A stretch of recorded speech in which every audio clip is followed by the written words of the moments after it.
one and all. This is K. Vaishnavi of class 10A. So we all learned about the chapter mineral and energy resources. Today we are going to learn about non-conventional resources. Before going to this topic, we need to know what is energy resources. Energy.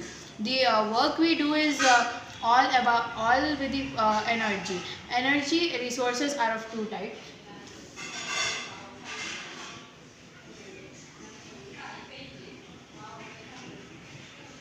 Of our two types, conventional and non-conventional resources.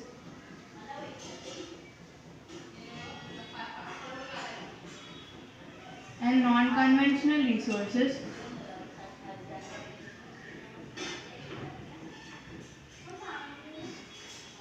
Conventional resources include coal, petroleum, natural gas and electricity. Non-conventional resources include solar energy, wind energy, tidal energy, geothermal energy, biogas, etc. Now today about non-conventional resources, we are going to learn about nuclear or atomic energy, solar energy, wind energy, biogas, tidal energy and geothermal energy.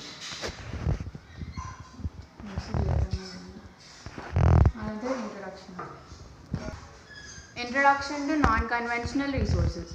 So, increased use of fossil fuels are leading to the environmental pollution, and so we need to use the renewable resources like solar energy, wind energy, tidal energy, biogas, etc. These are called as non-conventional resources.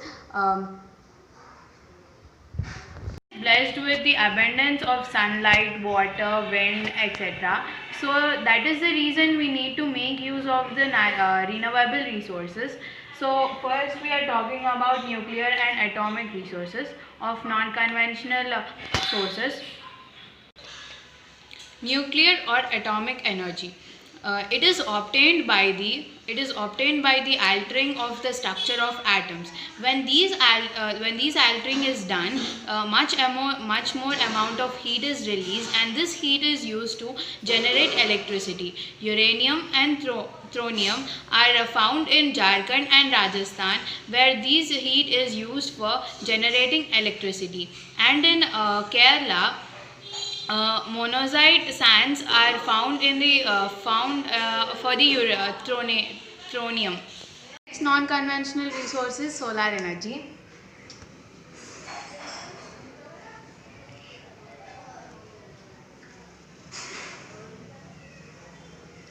Solar energy is generated from the sun.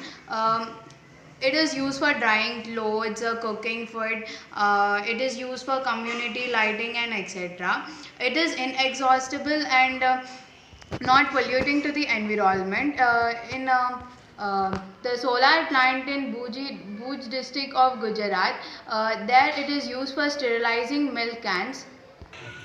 India has the enormous possibilities of trapping the solar energy. Then the photovoltaic technology directly converts the sunlight to the electricity. India. So now next conventional resource is wind energy. India has the greatest potential of wind energy. Areas of strong winds and steady winds are used for the wind energy.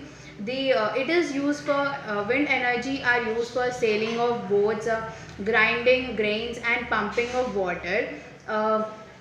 The largest cluster in India for wind energy is Tamil Nadu, which is connected from Nagarcoil to Madurai. Nowadays, windmills are used for generating electricity also. It is low cost and eco-friendly and is a clean source of energy. The main wind farms all over the world are located in UK, US, Netherlands, Germany, Spain, and in India, Tamil Nadu and Rajasthan, Uttar Pradesh. Non-conventional resource is biogas. It is mainly used in villages. Biogas contains a lot of methane, organic waste such as plant waste, animal waste and kitchen waste. It's the excellent fuel for lighting and cooking. It produces huge amount of it produces a lot of manure for the farmer to grow crops. It prevents the loss of trees and manure because there's you should not waste trees for the firewood and etc. Conventional resource is the tidal energy. The tidal energy is generated from tides. Oceanic tides can be used to generate electricity.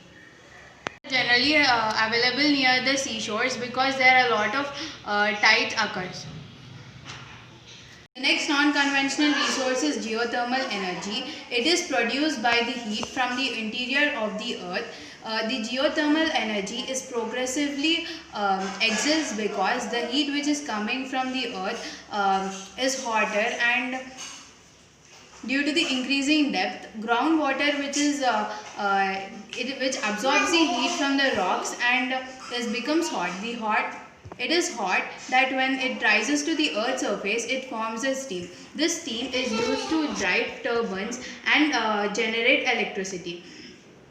This geothermal energy, this hot springs are used to generate electricity. There are two experiments in India that generate electricity that are near located in Parvati Valley in Himachal Pradesh and in Ladakh. Thank you.